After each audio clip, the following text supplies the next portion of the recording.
I want to bring in Florida Senator Rick Scott, the former governor who led the state through Hurricane Irma in 2017. So I'm sure you know very well what all they're going through and your assessment of what your state is doing to prepare for this massive hurricane.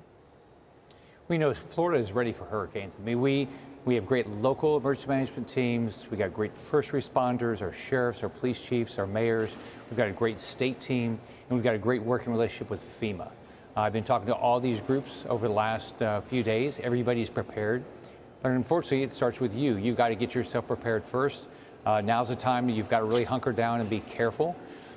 This is going to impact not just Southwest Florida, it's going to impact our state. There's going to be a lot of down power lines. You got to be careful about touching down power lines. Don't drive into water. Don't get to the beaches. We're going to have a lot of storm surge. If you know, don't use a generator unless you know how to use it. Don't use power tools unless you know how to use them. So we got to be careful now. We need everybody to survive this storm. You can always rebuild those houses. You can't rebuild a life. And then afterwards, we got to do everything we can to stay safe and work with our first responders to take care of everybody that might have a need. Governor, you dealt with many of those storms when you were, running that state of Florida.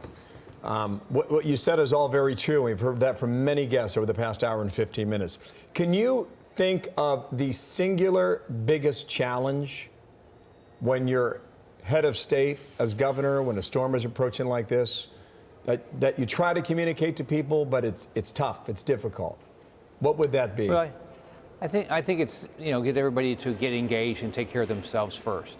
Have your water, have your food, have your medicine, all those things, because you might lose power. You hope you don't, but you might lose power. You'll not be able to get out because of all the down trees and everything.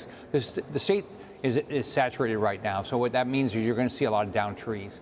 The land's saturated, which means you're going to have a lot of down trees. You're going to have a lot of down power lines, and so you just get everybody to, one, be careful before the storm and be careful after the storm. Don't get out there and try to move a power line. Let the professionals do these. We have great rescue teams. Let them do their jobs. We've got great restoration teams. Let them do their jobs. We've got great companies like Florida Power and Light that come in.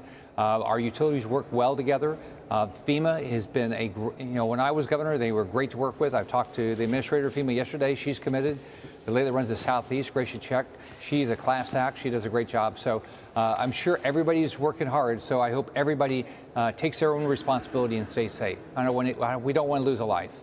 We know that last night President Biden and Governor DeSantis did have a chance to speak, and now you're, of course, senator from the state of Florida. So what are you looking at in terms of the federal role here in order to support and help rebuild? Well, the first thing is FEMA's got to do their job, and I believe they will. They'll come in and provide whatever resources now. They're already rushing resources to Florida right now. But on top of that, they'll have assessment teams to try to help people that have needs. And my belief is, each federal agency will do their job, and I'm going to be part of my responsibility is make sure they're doing their job. I tell our sheriffs, our mayors, the state team, if you have any issues, I'll be glad. I tried to, in my 8 years as governor, in my 4 years up here, try to build teams, relationships with people that can be helpful, and it's worked. All right, Senator Rick Scott, thank you so much. I'd love to be in touch with you as Florida gets ready to bear this storm. Thank you, Senator. Subscribe to the Fox News YouTube channel to catch our nightly opens, stories that are changing the world and changing your life. From Tucker Carlson tonight.